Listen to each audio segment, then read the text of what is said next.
1045 The Team, 1045theteam.com, Andrew Williams, Tom Gozlowski, your NFL Week 6 previews of your New York teams, Giants, Jets, and Bills.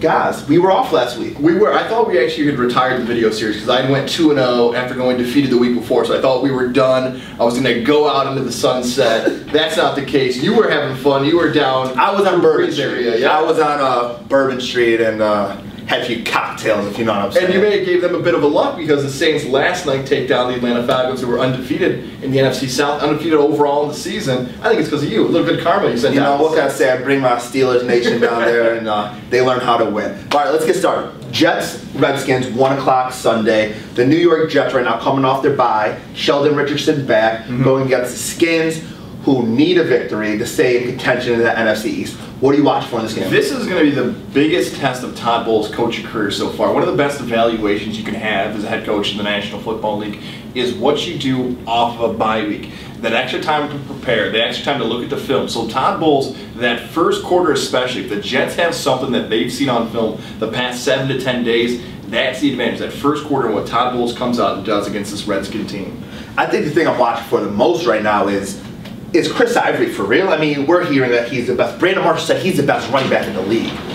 How true is that? We'll find out. I mean, he showed the one loss they had, he didn't play. No. So right now we're seeing that he's an elite back in the NFL. The Skins defense is nothing to play with. We've seen they're a good defense. And if let's watch him, we'll see if he's really that and if he can run their way to another victory. But what's your key to their victory? I'm saying the key to the victory is still if you can slow down. I know it's crazy that running attack of Matt Jones and Alfred Morris. Yes, the Jets' strength is slowing down the run, but the Redskins are going to give them a two-back set where maybe they've seen Alfred Morris on film before the last couple of years, but when you have a new back in Matt Jones who is still learning how to play, find out what he does in that system. Make sure you keep an eye on him, but that's a Jets' strength, so I like the Jets in this game. Low-scoring affair. Give me 20-14 Jets take down the Redskins. Wow, close. Yeah. I mean, you're talking about a touchdown. Yeah. All right, well, the biggest thing to me is, like I said with Philly, don't let the Redskins get momentum in this game. That's the thing. We saw when they played St. Louis, they had the momentum in that game. And we saw when the Jets gave Philly that momentum, what happened. Like I said, that one loss they have. I don't think it's going to be close, though. I think the Jets are too good. They got Sheldon Richardson back. Yeah. Think about that defensive line. Woo! Leonard Williams, Sheldon Wilkerson. Leonard Williams may be the rookie there right now across the by far. You rate all the rookies offensive, defensively. Marcus Mariota started off the season well, but Leonard Williams is the best rookie right now in the National Football League. Sheldon Richardson, that is a beastly front of who's going to pass rookie of the year. Woo. So what I'm saying, I think this final score, this game is 28-10. I think the Jets run away with this game. I think the Skins get one touchdown, somehow lucky, if they get a touchdown. Maybe I'm giving them maybe too many points. All right, next 1 o'clock game. Undefeated Cincinnati Bengals travel to Buffalo. Tyrod Taylor might be out. Sammy Watkins saying how he's not getting the ball enough today. He wants more touches. You're making everybody look bad by not giving him the ball. He was calling that offense basic. Basic without him out there. So basic line. And maybe he probably should have kept it to himself. And obviously the Buffalo media has a little bit bigger of a magnifying glass on them now that Rex Ryan showed up. Yeah. So everything that may have been out in Western New York that was said before is now multiplied for the publicity and all the attention going around Buffalo. And Sammy felt it, a little bit of the heat coming down him, a little bit of pressure locally after those comments. I mean, I think the biggest storyline here right now is Tyrod Taylor might be out. E.J. Manuel coming in. E.J. Manuel, how many people did we hear in the offseason on Armin Levac say, E.J. Manuel might not be on this roster? Yeah. Oh, yeah. He was inactive the first couple of weeks until they traded Matt Castle, and now he might be the starting quarterback.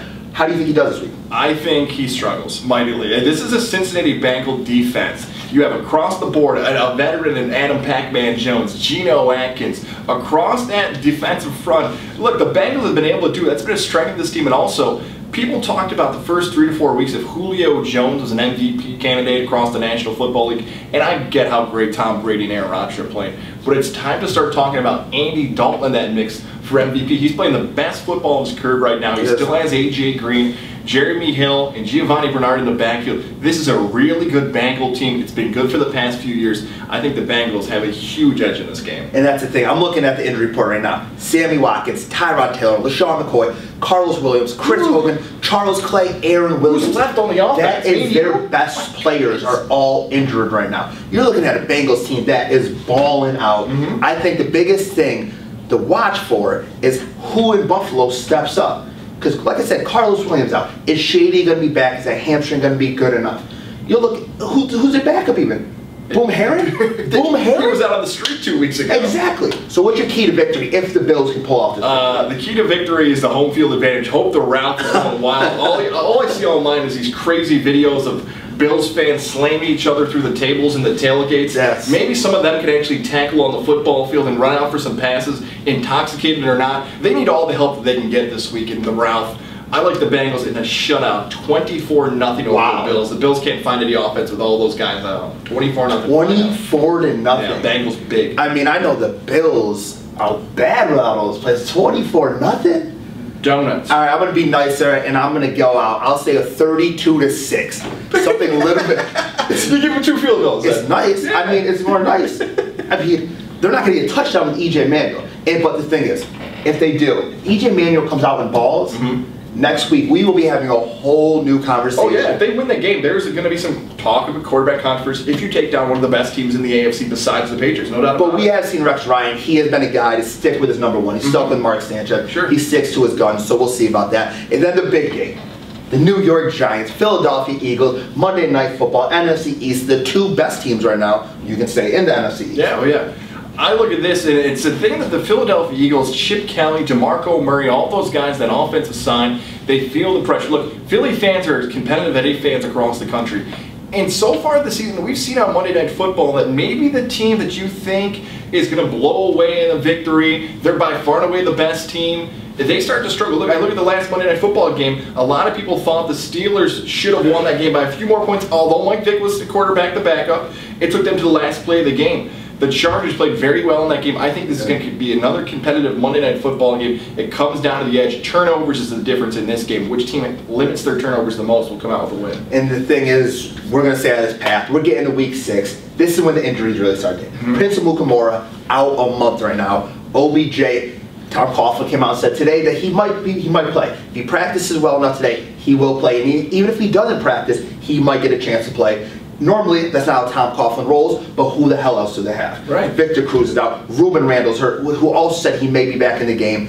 Watch Shane Vereen this game, I'm telling you. He is going to be the biggest factor coming out of that backfield as a receiving running back. And I think the New York Giants pull this victory off. I really do.